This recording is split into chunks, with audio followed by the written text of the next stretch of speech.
ጊዜዎች መረዳት እንችላለን። ይህ ማለት በአንዳንድ ቦታዎች ላይ የሚደረጉ እንቅስቃሴዎችን ወይም ጥቃቶችን መልሰው በስነ ልቦና በፕሮፓጋንዳ እንደገና ደግሞ እሱንም ለማጥቂያነት ለመጠቀም ህብረተሰቡን ለማዛባት የሚጠቀሙበት ይህን ደግሞ ዘመናዊ ቴክኖሎጂና ሚዲያን በመጠቀም በተደጋጋሚ ሲሰሩ ይስተዋላሉ። በቅርብ ጊዜ 7ኛው ሀገራዊ ምርጫ ተካሂዷል። ይህ ምርጫ ለሀገርና ለህዝብ የህልውና ጉዳይ ነው። የዲሞክራሲ ስርዓት የጸና የሚሆነው ህዝብ የኔ ነው የሚለውን አካል በነጻነት ሲመርጥና ውክልና ሲሰጥ እንደሆነ የኢትዮጵያ መንግስት በጽኑ ያምናል። ይህ ምርጫ ጊዜውን ጠብቆ መከናወን እንዳለበት በጽኑ ያምናል። ይህን ስላመነ የህልውና ጉዳይ ነው ብሎ በህዝብና በመንግስት ቅንጅት በሰላማዊ በሆነ መንገድ ምርጫውን ለማከናወን ፍትሐዊና ተቀባይነት ያለው ምርጫ ለማከናወን በሁሉም የመንግስት አካላት በቅንጅት ሲሰራ ነው የቆየው። በሌላ መልኩ ደግሞ ይህ ምርጫ የህልውና ስጋት የሆነባቸው አካላት በሌላ ስራ ውስጥ እንደነበሩ መረዳት እንችላለን።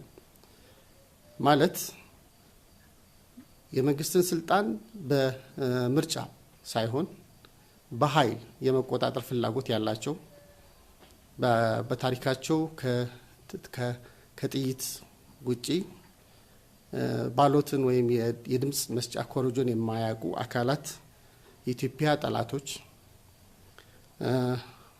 ባዳዎች፣ የኢትዮጵያ እድገት የህዝቦቿ መለወጥ ሁሌም እንደ ስጋት የሚመለከቱ ባዳዎች የነዚህን አጀንዳ ተቀብለው በህዝብ ላይ ስጋትንና ጉዳትን ለመፍጠር ሁሌ የሚውተረተሩ ተገዢ የሆኑ ቅጥረኛ ባንዳዎች በመቀናጀት ይህ 7ኛው ሀገራዊ ምርጫ መከናወን የለበትም መቆም አለበት በሚል አቋም ወስደው ከምርጫ በፊት በምርጫ ወቅት እና ከዛ በኋላም የተለያዩ እንቅስቃሴዎችን እያደረጉ እንደሆነ መረዳት እንችላለን።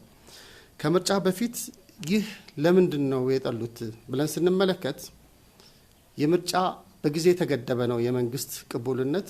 ያ ጊዜ በሚያልቅበት ጊዜ እንደገና ወደ ሌላ የተለመደ ዘፈን ለመግባት ከመፈለግ ነው። ያ ማለት ቅቡልነት የለውም፣ መንግስት የለም፣ ስለዚህ የሚል ከሁሌም በስርዓትና በዲሞክራሲ ስርዓት ሀገርን እያጸኑ ከመሄድ ይልቅ በሌሎች መንገዶች የመንግስትን ስልጣን የመሻት ፍላጎት የወለደው እንደሆነ መረዳት እንችላለን። ይህ በመሆኑ በሀገራችን ይህን ታላቃዊ 7ኛ ሀገራዊ ምርጫ ለማከናወን በሁሉም የመንግስት አካላት ተቀናጅቶ በሚደረጉ ስራዎች፣ በሌላ በኩል ደግሞ እሱን ለማደናቀፍ ደግሞ በሚሰሩ አካላት መካከል ከፍተኛ የሆነ ውጥረት እንደነበረ መረዳት እንችላለን። ያ ማለት ምርጫው ከመከናወኑ በፊት ምርጫ ካርድ እንዳታወጣ የሚል የህዝብ ጥሪ ያደረጉ፣ ከዛ በኋላ አሁንም ለምርጫ የሚወዳደሩ ፖለቲካ ፓርቲዎች በሚያደርጓቸው የድጋፍ ጥሪዎች፣ ሰልፎች እንዳትገኝ ያሉት ህብረተሰቡን፣ ሶስተኛው ደግሞ እንዳትመርጥ አሉት። አሁን ህዝብ የሚደግፈውን የሚመርጠውን የሚበጀውን የሚለይ ህዝብ እንዳለን ያረጋገጠበት ሁኔታ ማየት እንችላለን። ምክንያቱም በእነዚህ 3 ጥሪዎች ህዝቡ በተለይ 3 ጊዜ እንዲሸነፉ አድርጓል። የምርጫ ካርድ እንዳታወጣ ብለው በጠሩት ልክ በሀገራችን ታይቶ በማይታወቅ ደረጃ በከፍተኛ ደረጃ ህብረተሰብ ወጥቶ የምርጫ ካርድ ወሰደ። ወዮልህ፣ ሰልፍ እንዳትወጣ፣ ሀሳብን እንዳትደግፍ፣ አደባባይ ላይ እንዳትወጣ ባሉት ጊዜም ከዚህ በፊት ታይቶ በማይታወቅ ሁኔታ ያመነበትን የፖለቲካ ሀሳብ ለመደገፍ በአደባባይ ላይ ወጣ። በምርጫው ቀን ሲመጣ እንዳትመርጥ የሚለውንም ሀሳብ እንደዚሁ በመተው ባለመቀበል በምርጫው ቀን እንደዚሁ በታሪክ ሊጠቀስ በሚችል መልኩ ከፍተኛ የህዝብ ቁጥር ወጥቶ መርጧል። ይህን በሚያደርግበት ጊዜ ግን ያለ መስዋዕትነት የተከናወነ ጉዳይ አይደለም። በአንድ በኩል ትልቁን መስዋዕትነት የከፈለው ህዝቡ ነው። ህዝቡ ያስተላለፈው መልእክት ጽንፈኝነት አያስፈልገኝም፣ ስርዓት አልበኝነት አያስፈልገኝም፣ ሀገርን የሚያስቀጥል የህዝብን ፍላጎት መመለስ የሚያስችል ቀጣይነት ባለው መልኩ ልጠይቀው የምችል ልደግፈው የሚገባ ጽኑ መንግስት ያስፈልገኛል የሚል መልእክት ያስተላለፈበት ነው። ይህ ሂደት እንዲደናቀፍ እነዚህ አካላት ከፍተኛ ስራ ጥረት አድርገዋል። ከምርጫ በፊት ሲያደርጉት የነበረው የሽብር እንቅስቃሴዎች በጣም ሰፊ ቢሆኑም የጸጥታ ተቋማት ባደረጉት ቅንጅትን መሰረት ባደረገ ወቅቱን በጠበቀ እንቅስቃሴና አጸፋዊ እርምጃ ማክሸፍ ተችሏል። ያም ሆኖ ግን የህብረተሰብ ላይ ሽብርን ለመፍጠር የተከናወኑ ከባድ ልንላቸው የምንችለው ከእሴቶቻችን አንጻር የሽብር ጥቃቶች ተፈጽመዋል። ለምሳሌ በሀገራችን የስፖርት አፍቃሪያን የኢሮፒያን ቻምፒዮንስ ሊግን ጨዋታ በሚመለከቱበት ጊዜ በጎንደር ዩኒቨርሲቲ በጤና ሳይንስ ኮሌጅ ላይ ጨዋታ እያዩ ለነበሩ ወጣቶች ተማሪዎችን ከተለያየ የሀገራችን ክፍል የተሰበሰቡ በአንድ በፍቅር በሰላም እየጨፈሩ እየተመለከቱ የነበሩ ወጣቶችን ደስታ የሚጎዳ ለእኛም ጥሩ ሀዘን የሚያደርግ በተለይ ደግሞ ለአካባቢው ማህበረሰብ የሚታወቀው ጎንደር የዩኒቨርሲቲ ተማሪዎች ሲመጡ ተቀብሎ የቃል ኪዳን ቤተሰብ ሰይሞ ባዕዳነት እንዳይሰማቸው በሁል ጊዜ በበዓል በቤተሰብነት አቅፎ የሚኖር ማህበረሰብ ላይ ፈንጅ በማጥመድ አንድ ተማሪ እንዲሞትና 26 ተማሪዎች እንዲቆስል አድርገዋል። በተለያዩ ቦታዎች የህብረተሰቡን የመምረጥ እንቅስቃሴ ለመገደብ የሚያስችል ማድረግ የሚችሉትን ነገር በሙሉ አድርገዋል። በምርጫው ቀንም ሰው ወጥቶ ያመነበትን መርጦ እንዳይገባ ለመረበሽ አለን በሚሉት መሳሪያ ማድረግ እንችላለን በሚሉት ጉዳይ በሙሉ ለማደናቀፍ ሞክረዋል። ግን ሁሉም ከሽፏል ማለት እንችላለን። ምክንያቱም በምርጫ ቦርድ የወጡ ሪፖርቶችን ስንመለከት ሀገራችን ህዝብ በቃኝ፣ እኔ በመንግስት እንዲኖረኝ በምፈልገው ፍላጎቴ ላይ ማንም ሊቆምብኝ አልፈልግም፣ መንግስት የመምረጥ አቋሜና ፍላጎቴ የኔ ነው ብሎ የወሰነበት መሆኑን እንመለከታለን። ይህን ስንመለከት ለኢትዮጵያ ታሪክ በፖለቲካ ታሪክ ውስጥ በታላቅ ድል የሚከሰት ነው። ህብረተሰቡ ያሉትን ፈተናዎች ተቋቁሞ ያሉትን ሁኔታዎችን በማለፍ በየጊዜው የሚደረጉበትን የስነልቦና ጦርነት፣ የሚዲያ ጦርነት ተቋቁሞ የራሴ የሚለውን መንግስት ለመምረጥ የዲሞክራሲ መብቱን ኤክሰርሳይዝ አድርጓል። ይህም ግን እነዚህ አካላት እስከ መጨረሻው ድረስ አሁንም ተስፋ አልቆ በእለቱ ቀን ራሱ ሁላችሁም የኢትዮጵያ ህዝብ እንደሚያውቀው የምርጫ ቦርድ መግለጫ ሲሰጥ የተወሰኑ የምርጫ ጣቢያዎች በሴኩሪቲ ምክንያት ወይም በተለያዩ ምክንያቶች ምርጫ አልተጀመረባቸውም ሲባል በኢትዮጵያ ውስጥ ምርጫ ተቋርጧል፣ በዚህ ክልል ውስጥ ምርጫ ተቋርጧል የሚል የሚያደናብር የሚያዛባ መረጃ ሲሰጥ ነበር። 143 የምርጫ ጣቢያዎች ሲባል ማለት ነው። ከ50 ሺህ በላይ ባሉ ምርጫ ጣቢያዎች ውስጥ ምርጫ እየተከናወነ በነበረበት ወቅት ማለት ነው። ግን ሀሰት የፈለገ ቢሆን የተወሰነ ጊዜ ሰዎችን ያወናብድ እንደሆነ እንጂ እውነት አሸናፊ ስለሚሆን አሁንም ተሸናፊነቱን ራሱ የዓለም ማህበረሰብ ታዛቢ ቡድኖች ሁሉም በሚመለከቱት ማረጋገጥ ተችሏል። ይህ በሚሆንበት ጊዜ ነው ታዲያ ይህ የጽንፈኛ የጸረ ህዝብ ቡድን ሌላ ካርድ ለመሳብ እየሞከረ ያለው። በሀገራችን ውስጥ ህብረተሰቦች በአብሮነት ተሳስረው ሀገር ያጸኑ እንደሆነ እንመለከታለን። በኢትዮጵያ ውስጥ የሃይማኖት ተቋማት በሰላም ከሚኖሩባቸው የዓለም ክፍሎች በሚጠቀስ ደረጃ የሚወጣ ታሪክ ያላት ሀገር ነች። በሺዎች ዓመታት ታሪክ ውስጥ በአብሮነት በመደጋገፍ የሚኖርባት ሀገር ነች። ይህ ብዝሃነታችንን እንደ ጥንካሬ በመቁጠር ተደምረን ሀገር የመገንባት ታሪካችን የትናንትም የዛሬም የነገም እንደሚሆን ግልጽ ነው። ታዲያ በዚህ ሁኔታ ውስጥ ከነበሩ የተለያዩ ትንኮሳዎች ውስጥ በከፍተኛ ደረጃ በተለያየ መልኩ ሲደረጉ የነበሩት ትንኮሳዎች ምርጫን የማጓተት ትንኮሳዎች ሲጓተቱ ማለት ለማጓተት ሲሞከር የነበሩ ትንኮሳዎች ሲከሽፉ ከዛ በኋላ ከምርጫ በኋላ ደግሞ የምርጫ ኮሮጆን እንቅስቃሴ ለማጉላላት ሲሞከር የነበረው አሁንም ሲከሽፍ በተመሳሳይ የጸጥታ አካላት ይህን ምርጫ የማከናወን ሁኔታ በተለያየ ሁኔታ ላይ በማከናወን በመጠበቅ ላይ ባሉበት ወቅት በአርሲ ዞን ላይ እንደዚሁ ጥቃት ፈጽሟል። የአርሲ ዞን ጥቃት ስንመለከት ዘርዘር ባልከን ስንመለከተው አሰኮ ወረዳ ላይ ደለታ ጨፌ ቀበሌ ላይ በተደረገው ጥቃት ይህ በሌላ አካባቢ ምርጫን ለማደናቀፍ ሲሞክር የነበረው ጽንፈኛው ሽብርተኛው የሸኔ ቡድን እዛ አካባቢ ላይ ያሉት ላይ በመጀመሪያ ግጭት የፈጠረው ከአካባቢው ካሉት የጸጥታ አካላት ጋር ነው፣ ከሚሊሻና ከፖሊስ ማለት ነው። ይህ የሚያመላክተው በእለቱ ቀን 5 የሚሊሻ አባላት 3 የፖሊስ አካላት ተሰውተዋል። ይህ የሆነ ያለ ግን እነዚህ የሚሊሻ አካላትና የፖሊስ አካላት ከዚህ ጽንፈኛ ቡድን ጋር እየታገሉ ባሉበት ሁኔታ ከአካባቢው ሰው እንዲሸሽ ብዙ ስራ ሰርተዋል። ያም ሆኖ ግን በዛው ወረዳ 4 ሲቪሎች ተገለዋል። በተመሳሳይ በቦታው ላይ በአሰኮ ወረዳ ላይ የሚገኝ አንድ የኢትዮጵያ ኦርቶዶክስ ቤተክርስቲያን የተቃጠለ ሲሆን የአንድ የመንግስት ጤና ጣቢያና የቀበሌ ጽህፈት ቤትም ተዘርፏል። 65 የግለሰብ ቤቶችም ተቃጥለዋል። ስለዚህ ከአካባቢው የወጡ የህብረተሰብ ክፍሎችም አሉ።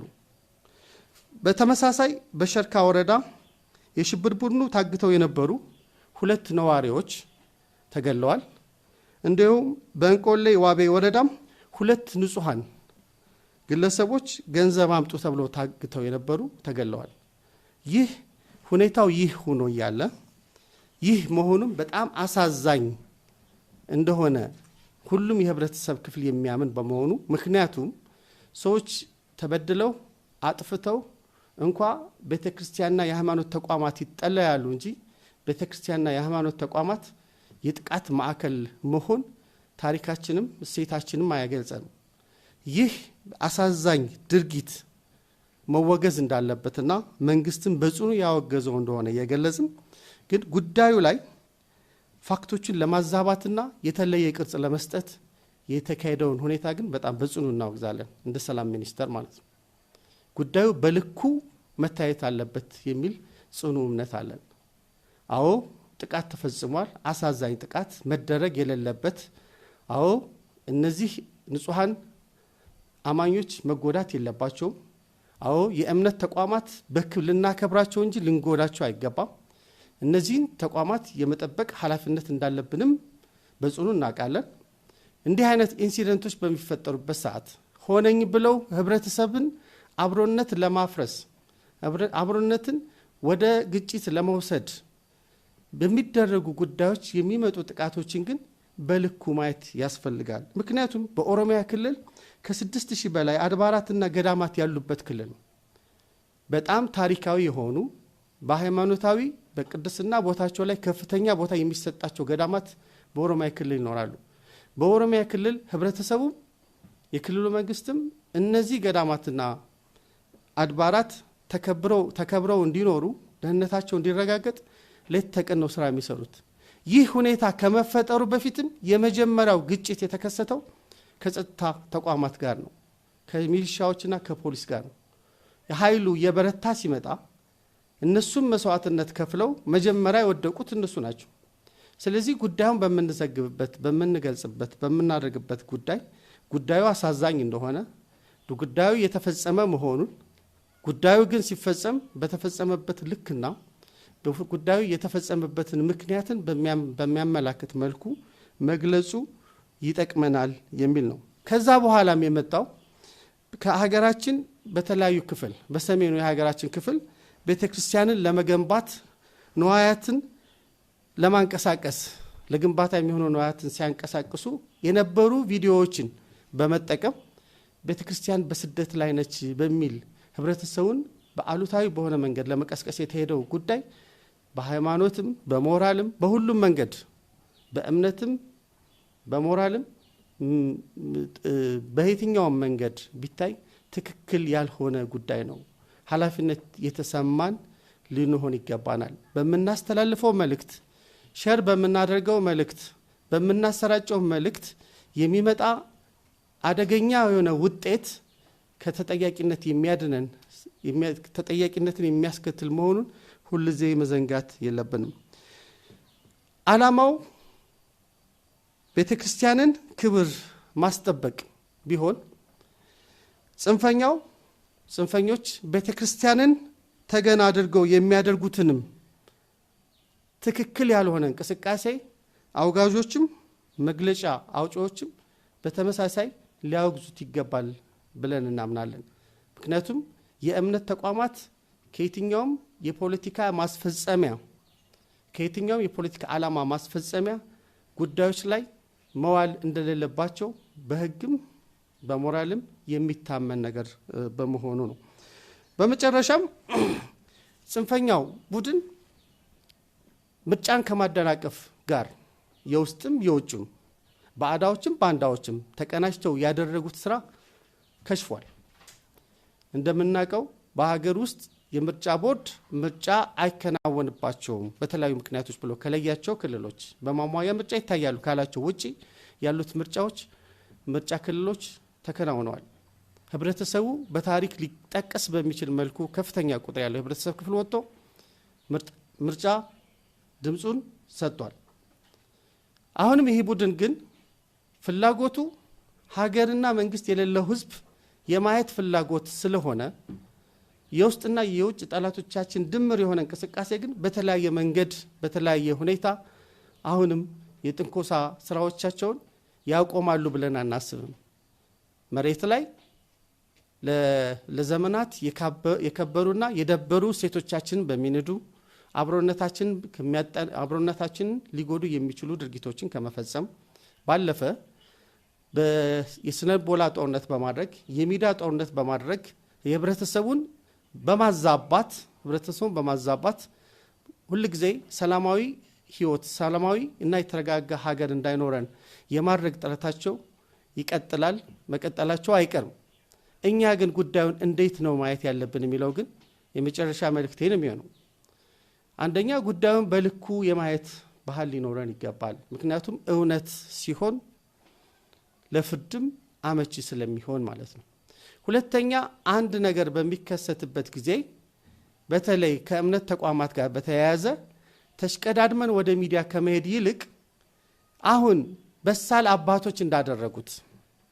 አባቶች ያደረጉት ከሚመለከተው የመንግስት አካላት ጋር በጉዳዩ ማብራሪያ መጠየቅ፣ የተጎዱ አካላት ጥበቃ እንዲደረግላቸው ድጋፍ እንዲደረግላቸው ንግግር ማድረግ፣ በቀጣይ መሰል የሆኑ ጉዳቶች እንዳይከሰቱ ምን እናድርግ ብሎ መምከር መመካከርና አብሮ መስራት የሚገባ ሲሆን ከጉዳዩና ከጉዳቱ ልክ በላይ ለሚዲያ አሳልፎ በመስጠትና በማይገባ መረጃ በማሰራጨት ህብረተሰቡን ማዛባት ተገቢ ስላልሆነ ይህን ጉዳይ ልናቆመው ይገባል የሚል ሐሳብ አለኝ። በቅርብ ጊዜ የተከሰተውን አርሲ ጋር ተከስቶ የነበረውን ጉዳይ ለማርገብ ብዙ አካላት ጋር ግንኙነት ነበር። እንደ ሰላም ሚኒስቴር መጀመሪያ ልክ ድርጊቱ እንደተፈጸመ ከክልሉ ጋር ተገናኝተናል። ልክ ከመንግስት ካሰማራቸው የጸጥታ አካላት ጋር በቅርጅት እየሰራን ያለ ነው። የበለጠ ግን ከኢትዮጵያ ኦርቶዶክስ ቤተክርስቲያን የበላይ አመራሮች ጋር በቅርበት ስለ ጉዳዩ በጥልቀት ተወያይተናል። ይህን በማድረጋችን ስለ ጉዳዩ ምንነት፣ ስለ ጉዳቱ መጠን፣ ስለ ጉዳት አድራጊዎች ፍላጎት እና አጠቃላይ ምን እንደሆነ መግባባት እነሱ ጋር ደርሰናል። ቀጣይ የሃይማኖት አባቶች በቦታው ሄደው ሁኔታውን የሚመለከቱ በቦታው ላይ ተመሳሳይ ጉዳዮች እንዳይፈጠሩ የመንግስት መስራት በጋራ የምንሰራቸውን ጉዳዮች ለይተን የምንሰራ ይሆናል። እንደዚሁም በዚሁ አጋጣሚ ማመስገን ፈልገው ይህን ጉዳይ እንዳይራገብ ሁኔታውን በልኩና በመጠቀሚያ ከመሆን ራሳቸውን ያራቁት የመንፈሳዊ ወጣቶች ማህበራትም ሊመሰገኑ ይገባል። ምክንያቱም ሰዎች ከጉዳዩ በላይ በመውሰድ ጉዳዩን ሃይማኖታዊ ሙሉ ለሙሉ ሃይማኖታዊ ትኩረት በመስጠት ውጥረት እንዲፈጠርና በተለያዩ የሀገራችን ክፍሎች ሀገርን ህልውና ሊፈትን በሚችል መልኩ ወደ ግጭት እንዲያመራ ፍላጎት ያላቸው አካላት በተዘመናዊ ቴክኖሎጂን ኤአይን በመጠቀም የውሸትና የሐሰተኛ መረጃዎችን በማዘጋጀት ሌት ተቀን ለማሰራጨት ሲሞክሩ ወጣቶችም የሃይማኖት አባቶችም ይህ ጉዳይ ለማን ፍላጎት ምን ለማድረግ ተፈልጎ ነው ይህ ጉዳይ ልኩስ ምንድነው በማለት ለማየት ያዩበትና ጉዳዩን ከሚመለከተው አካል ጋር ተቀናጅቶ ለመስራት የወሰዱበት ሁኔታ በጣም ልናመሰግን እንወዳለን። ቀጣይም እንዲህ አይነት ሁኔታዎች እንደ ማህበረሰብ ሊገጥሙን የሚችሉበት ሁኔታ ይኖር ይችላል። የመጀመሪያው ጉዳይ ተቀናጅተን መከላከል የምንችልበትን አቅም እየፈጠርን እንሄዳለን። ይህ ጽንፈኛ ቡድን ምንም በዚህ በተለያየ መንገድ ላይ መሬት ላይ ያለው ሁኔታ የከሸፈ በመሆኑና በፊት በሚዲያ ላይ አለን ሲል የነበረው ይህ ምርጫ በሚታይ መልኩ በሶስተኛ ወገን በሚረጋገጥ መልኩ መሬት ላይ ያለ የሚጨበት አቅም እንደሌለ ያረጋገጠ በመሆኑ አሁን ወደ ሌሎች ስስ ብልቶቻችን ገብቶ ማህበራዊ እሴቶቻችን ሊጎዳ የሚችል ነገር በሚያደርግበት ጊዜ የኢትዮጵያ ሕዝብ ብልህ የሆነው የኢትዮጵያ ሕዝብ እሴቱን የጠበቀ ግንኙነቱን የጠበቀ ሀገር ያዳነ በመሆኑ ነገሮችን በማስተዋል ልክ ምርጫ ላይ እንደተሸነፉት ሁሉ ነገም ከነገ ወዲያ ሴራቸውን በመጣጠስና አብሮነታችን በማጎልበት ማጠናከር ይኖርብናል። ምርጫውን ለማደናቀፍ የገቡ የሞከሩ ብዙ ሰርገ ገቦችን ማክሸፍ እንደተቻለ ሁሉ ነገ አብሮነታችንን ገመድ ለመበጠስ የሚሞክሩ እነዚህን ኃላፊነት የማይሰማቸውን ሰርገ ገቦች ለማጋለጥ ከመንግስት ጋር